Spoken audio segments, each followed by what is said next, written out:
Okay, there are 3 layers to the fixes. The cracks that I was mostly concerned with, it proved to be fine. Evidently they were work done by somebody else at some time. So I have just leveled the cracks, sometimes using a polymer paste, and then over that I will run some more cement. Very similar to this. It'll look like this when it's done. I'll do the same thing, run some more cement over it. The real problematic stuff that is as bad as I thought is, and notice how good the wood is there. Notice how rotten the wood is there. So I'm pulling out all the rotten wood together with floor tile, which have 0.025% asbestos. Fortunately, for testing, they said that the actual glue is fine. So I'm just being very careful to try to get them up in whole pieces as much as I can. But I will take out all the rotten wood, replace it with regular wood. I will use a hardening agent on the old wood that remains, followed by a polymer paste to fuse the new clean wood, covered by an epoxy paste, covered by cement.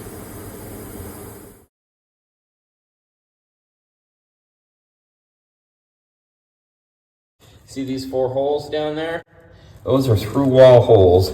One of them is still plugged up, the rest are all broken. That's where water probably came. I will fill them, and then it'll be epoxy around the rebar with a plug-in, and then cement over the hole. And that'll be stronger than what was ever there. Water will never come back through. And then finally, when I get this far along, I rebuilt, you see that section right there and up there in the corner. The corner had literally broken totally away. There was a space right there that had broken away. I put, for example, in this lower one, right, that one, it had a crack. When I started opening it up, the thing split literally in 2. And so, but I didn't want to pull out the 2 parts because that would have been weaker, and it would have, in getting them out there, I would have had to tear apart a lot of the paneling there. So what I did is I drilled through one of the rocks and just nailed it into the wood, and then, or not nailed it, but screwed it into the wood, and then I put another screw between the 2 cement pieces so that they had a tension against each other, and did the usual thing.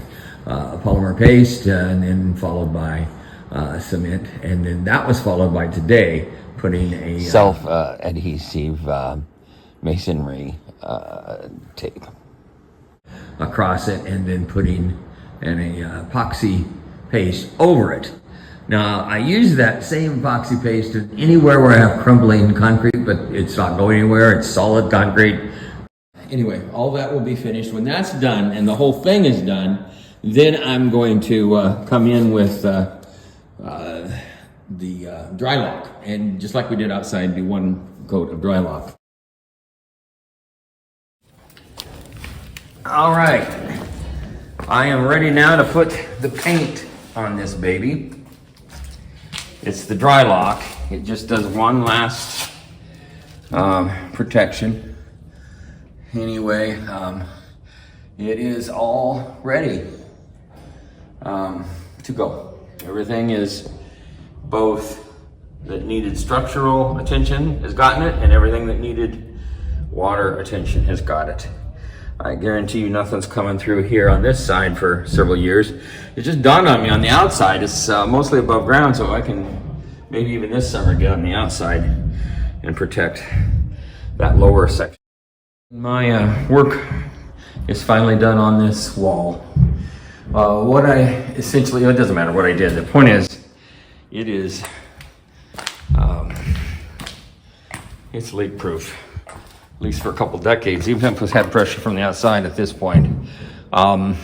Because I found the locations. There was about 4 through wall holes down there. That's why there was a lot of deterioration down towards the bottom.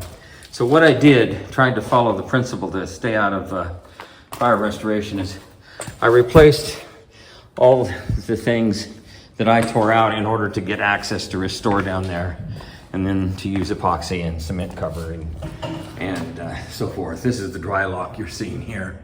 What I didn't do was try to, of course, get into the trim of the windows, because that has nothing to do with this and everything to do with fire restoration, and I had no desire to get into that. I didn't even, for example, fix that trim piece up there.